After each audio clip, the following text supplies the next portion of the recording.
Santa Ifigenia. Okay. Porque es que la Iglesia Católica, como había tantas personas de origen negro, le pusieron ese nombre de cementerio, que Okay. es precisamente donde está enterrado ahora don Fidel Castro, el de Okay. Santa Ifigenia. Okay. So I wanted to mention that this is of the saints, an important one. Okay. There is a poem by Nicolas Guillen that I will send to you, Please. Yeah. where he, okay, let me just write that down. I'll send it to you.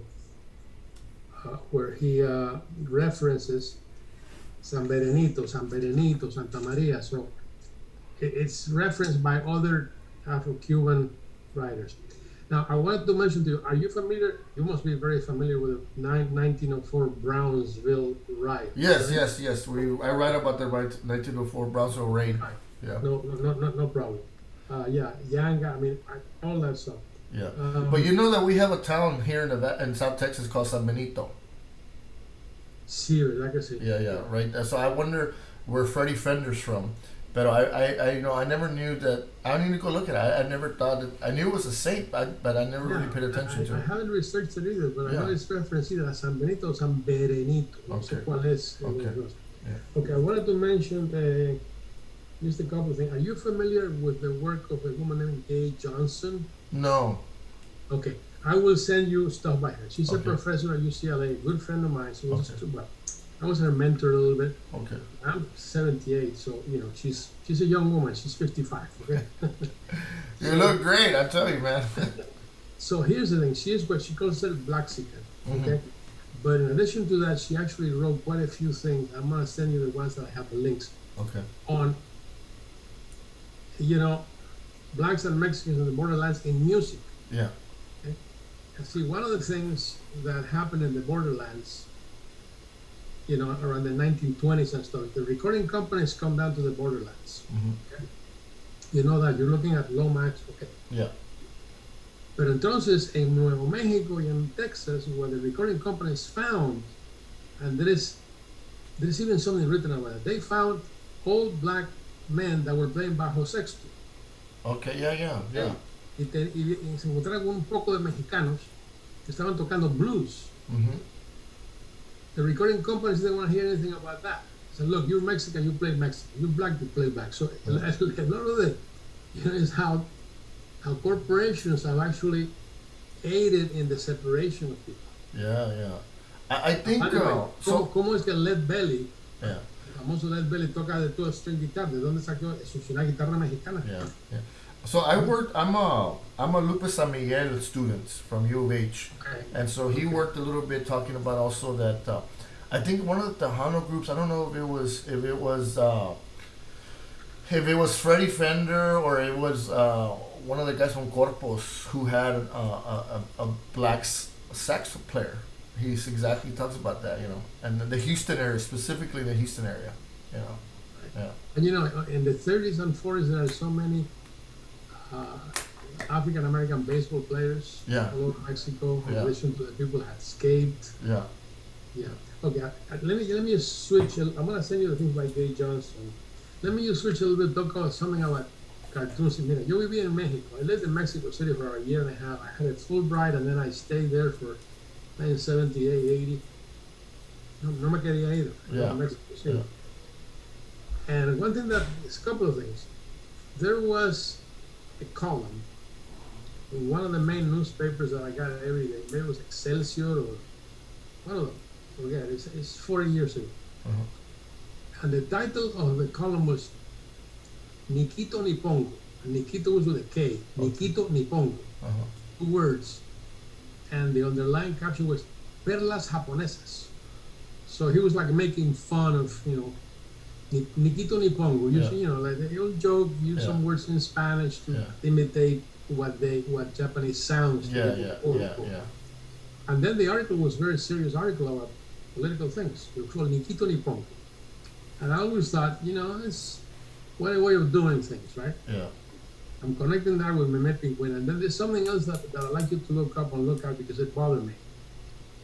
In Mexico, there was a World Cup in 1980, and the next one, I think, was in 1984, I think it was, the next Cup in Mexico. I forget. The second World Cup in Mexico. Okay.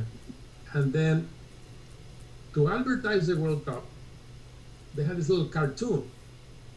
Okay, and you go back and look at that cartoon, and you put that in the United States today. Every Chicano is gonna attack that cartoon. It's almost like a little peasant with a big sombrero, un chile en la boca. I mean, it's just like a total stereotypical thing.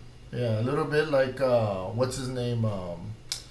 The cartoon that they El Frito Bandito, the Frito Exactly. Bandito. Yeah. So, you know, I'm not very good at the internet, but if you look at that, I think you. Because I guess what I'm trying to get at, I think there is some kind of a culture in the media in Mexico of portraying everybody in a stereotypical way, because even themselves, I mean, that cartoon to me was offensive. Yeah, yeah. I was thinking, how come Mexico, how come the government, how come the FIFA, how come the World Cup, how come they authorize this shit? Yeah, well, I mean, if we look at, you know, La India Maria, if we look at El Chavo del Ocho, who was a peasant, indigenous person, you look at Chucho Roto, you know, it has a legacy of this, and they all seem to be either two parts. It's either be indigenous, sort of like Cantinflas character, or the poor urbanite, you know. Right.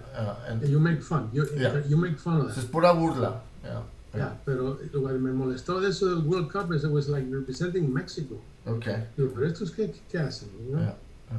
So, okay, I also wanted to, you know, okay, let me go back now to the meat, which is, you know, in Cuba there have been, you know, I write about that in some of my books. I mean, like, just like in the United States, a lot of young black people going to, let's see if I can make it in sports. You know, actually, very few make it to the NBA, but a lot of people try and get in during the way. You know, we know the whole story. And in Cuba, one way out became, for everybody, black and white, but a lot for the black people, was to try and get into music. Mm-hmm. Okay, and then World War II occurs, and there's this like kind of have any opportunities. Mm-hmm.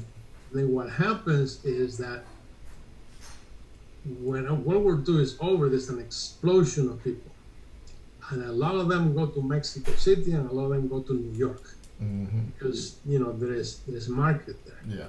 So a lot of what is happening in Mexico City is that all these Cuban performers are going there, and they're there too, and you can see it in the rumbera music and everything. The Cuban women were exoticized. The whole thing was exoticized. The whole thing is sexual and exoticized. Yeah. The difference is, of course, that if you look at it, the rumberas were light skinned. Yeah, yeah. No eran, está bien eso de poner un baile negro, pero no tan negro, ¿no? Yeah, yeah. Vamos a mostrar so much skin, Yeah. ¿no? Todo el tiempo, all the dancers are always, if they're not part of the band, they're always light. Light skin. Now, and, I mean, I studied a lot of those people. Some of them were not like, in the United States, if you saw them, they would not be considered white. A lot of them were mixed people, but they were light skinned. Yeah, yeah. You know, all of them. And I think that that also fits into the Memem Pinguin and so forth, that the Latin, in fact, Cantinflas does that. Cantinflas, when he moves his hips, and he's trying to make fun. I mean, these people are Afro-Cubanos, I mean, exóticos, super sexual and stuff. So again, that's sort of long history in Mexico and in a lot of Latin American countries. You know, assuming certain things about people of color.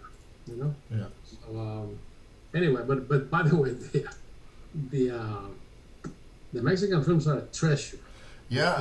When it comes to Cuban music, they're a treasure. Yeah, and I mean, I was really impressed. I mean, I started this because, I mean, originally my work is black and brown relationships on the borderlands, you know, and I start with the Afro-Americanos that went to Mexico, that came to South Texas, and later on. But then I realized that I was doing this work, the long legacy, you know, of the Costa Chica, the long legacy of the música. And so my work started, although I'm not trained as a Mexicanist, it started going more to Mexico. And so I'm really interested in how this becomes a bigger project that I'm working on a digital project on movies. We have 250 posters that we are on the archive, and then I'm actually mapping theaters that actually went to the United States. I have 850 theaters that actually showed Mexican films between 1930 and 1960, and then we're getting small little clips of like Angelitos Negros, different things, and so but I was fascinated by Tintan because Tintan to me, um, he he's giving also voice to these characters sometimes. So there's Afro Latinos that are Afro Cahuanos that are dark. And they have speaking lines.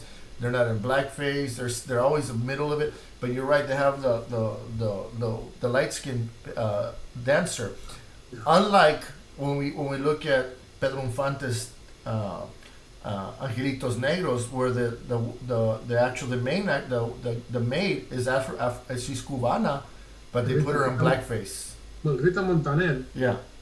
who was her, if you saw it in person, es lo que en Cuba, Yeah. en Cuba tenemos toda una clasificación, es lo que decimos, era una mulata clara, o sea, Mulata light clara. skin mulata, Yeah. o sea, obviamente tenía, pero para la película they blackened her more. Yeah, it really so that film to me is like, so here you have Pedro Infante criticizing the church and the Mexican government about why they're not including more black people in the church and in their government, but yet you have the child in blackface and you have Rita in blackface, right? But then I turn around and I put a Tintan film on and they're not in blackface, you know what I mean? And Right. so I think what you're doing with Tintan, it's really interesting, and Yeah. I think that may be the reason why, the focus has been on Cantinflas. Yeah, Because yeah. Cantinflas was just pure burla yeah. without criticism. Yeah. So, I really encourage you. Yeah, I'm gonna keep on doing it. But see, the other angle with Cantinflas that I discovered is, and so this comes out of another chapter that I'm working on with Carranza becoming the Mexican president. And Carranza really, after the Porfiriato, decided that Mexico didn't have really an identity, and it wasn't a basic identity around the indígena, el indio, and thus he contracts people like De Rivera and Frida Kahlo and the Ensuqueros, and they paint the peasant because that wasn't that's everything that Diaz didn't want, right? And they're introduced sort of this image of Mexico, right, as a peasant, and then Cantinflas becomes part of this. And this also was Vasconcelos was part of this, also the educational movement. But I think that it's really interesting because he grew up, he came to the border, he came to Juarez, and people just focus on this Pachuco culture, right? He was more than that, and I'm glad that I talked to you because I was really having problems like, why are all these Cubanos in these films, right? And then I said, okay, not only Mexico, but now I'm discovering that they're also in Harlem, Yeah, o sea, being a musician, I've known a lot, and I was actually a part-time musician when I was young. Being a musician is a hard lot. Very few, it's like basketball, very few make it to the top. Mm-hmm. So you're always looking for opportunity, okay? And so, there was a scattering. En Ciudad México había un grupo llamado Son Clave de Oro. Okay. Right there in the 20s, but it was a little bit of stuff, they played some Cuban music and stuff, but it never really went, very mumuch anywhere. But then it just exploded in the 1940s. Yeah. Well, a little further on, you will see it. There's Toña La Negra, Benny Moré. We talked about before. Then we talk about the recent with what's her name? She's just a recent called Amara La Negra. Sí, no la conozco. Yeah, she's a Dominicana. She gets to the conversation of colorism, what you're talking about, right? You should look at Pérez Prado. Pérez Prado too, yes. But I didn't realize Pérez Prado was born in the United States, huh? No. No? Pérez Prado is de Cuba. Es Okay. también from a mixed family. Yeah, okay. His father was un español. Yeah. I'm familiar with it for Pérez Prado, yeah. In fact, Pérez Prado, he wasn't the first, but he is the one that hired Benny Moré to sing wow. Mambo, Yeah. Mamboletas, Yeah. all those tunes that made. This was Benny Moré como cantante de Pérez Prado, pero Pérez Prado también era mezclado, era mulato. Oh, wow. Y casi en la banda, era una banda completamente mezclada. Sí. Mira, lo que le pasó a Pérez Prado es interesante. Okay. A ver, te explico por qué estaba en México. Porque en Cuba Él era un tipo muy innovador. He had ideas, and he was doing this dissonance and all that stuff. And the American companies, again, recording companies, they had a niche in the market. They were playing very traditional Cuban music. They recorded very traditional stuff. Don't rock the boat. Along comes this composer who's trying to do this weird thing to the music, and they basically went and told the musicians, "You play with that guy, you record with that guy. We're not gonna publish. We're not gonna Wow. record with you." Out. Wow. So they basically blocked him in Cuba. Wow. And so he went to Mexico to see, well, maybe there's an opportunity there. And people didn't do it. So he became a big star in Mexico. Yeah, Right? yeah. There's a scene where he has he became a Mexican citizen. yeah. There's a scene where he has like a zoot suit on. Oh, Yeah, yeah, you know, and he's No, dancing Pedro with stuff. yeah. I mean, no, Benny More. But Pedro Padre is huge. I mean, so later on, also when you get there, I'm gonna have a section on Jack Johnson that goes to Mexico. What's the woman who sang? Oh, her it's there. It's an African American woman who her music was Santa Baby. She sang Santa Baby, the song, but she also has a whole album in Spanish. Right. Uh, it's there. But yeah, no, I'm glad I talked to you because one of the things that was coming up and sort of the interviews that they were doing, and I think they did one with Benny More, is his singers said that it was difficult to make it in Cuba as a dark person, you know, and there was more opportunity in Mexico, yeah. and there was more opportunity in the Sure. Norte, Nueva York. Well, you know, it was interesting. In Cuba, it was difficult for all musicians, but especially if you Yeah. were a dark person, because Yeah. of prejudice in the big societies. Yeah, In other words, there are cases in the 30s where there's a person who's a bongocero, negro or mulatto, uh-huh. that plays in the recordings with an orchestra. But when the orchestra is on a live show, he's not playing because they don't want that. Wow. Negro. Yeah, But again, it's interesting that they found an opportunity in Mexico, or there's an opportunity where they are exoticized. yeah, yeah, It's Yeah. kind of like an odd. yeah, yeah, yeah, But by the way, musicians don't care. I mean, you have to eat, no? yeah, yeah. You can't say, well, today I'm not going to have lunch because me están exotizando. No, you're Yeah, going to have lunch. Yeah, yeah, yeah. I'll play, you Yeah. know? So, It's the same thing that sort of happened with the African American singers that went to Europe in the 40s and 30s and 40s. Right. Yeah, the same yeah, thing. they were super exoticized. Yeah, it's like Incredible. Josephine Baker. They loved, ¿cómo se llama esa mujer tan famosa? The Josephine Baker? Yeah, they Yeah. loved her, que se quitaba la ropa, en Yeah. pelota, se desnudaba. Oh, yeah. qué And bonito. she would put the banana skirt and stuff like that, you know. Yeah, yeah, yeah. Okay, look, I have to go, but I'm gonna send you some links in a little while. Yeah. Tomorrow. El trabajo de Gay Johnson. Okay, Okay. okay. If you're good on the internet, you might be able to find more things. But I Okay. have some things that I can send you because Yeah, ella ha trabajado lo de la frontera, lo de los músicos, yeah, también en Los Ángeles, lo de los músicos Black and Brown Sí, sí. together. yeah. It's all really, and by the way, hay muchas cosas que no se han hecho. Por ejemplo, some people have tried that, but country western music, which is not, I mean, it's not black, it's quote unquote American, but the Yeah. connections with Mexican music are just, Yeah, especially música norteña, right? I mean, you have groups that you have the like. I don't know if you remember in los 80s, 90s, Lorenzo Antonio from came. I don't know if you know that he came with a Mexican country sound with a violin and everything, but the vato is from Albuquerque, New Mexico. I don't know if you knew that. wow. Yeah, Really he's good. from a very. So this is another project I'm working on. Mexican American artists that went to Mexico and invented themselves as Mexican artists. Right. You're familiar, conoces el trabajo de Deborah Vargas, right? Yeah. Well, that's who I mean, I met through you. Yeah. So that's how we got talking, right?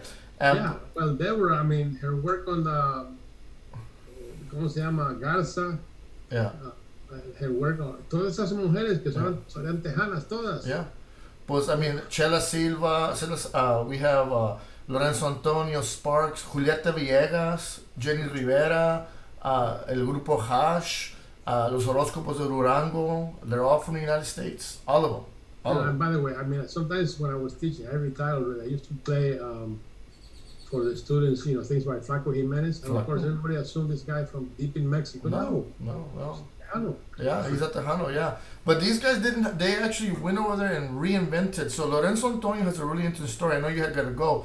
but they're part of a huge familia for Nuevo Mexico music called I think they're called the Peters or the Sanchez family. There's a guy there. His name is Al Hurricane, and he's the father of New Mexican Spanish music. Y lo miras y parece, he sounds like Little Joe, and he looks like Esteban Jordan. They're un parche. So we're working on a piece with Lupe Amier we call la Historia de los Parches. Al Hurricane and Esteban Jordan. Okay. Yeah. Oh yeah, we'll have to have another talk. I have to go now. I'm gonna send you in a while or at some point soon el material sobre de Gay Johnson. Te va a gustar mucho. Yeah, I appreciate it. Thank you for contacting me. And when I start finishing this, I'm gonna send it to you. See what you think. You give me some feedback on it. Okay. Okay. Gracias. Mucho gusto. Chao. Ciao.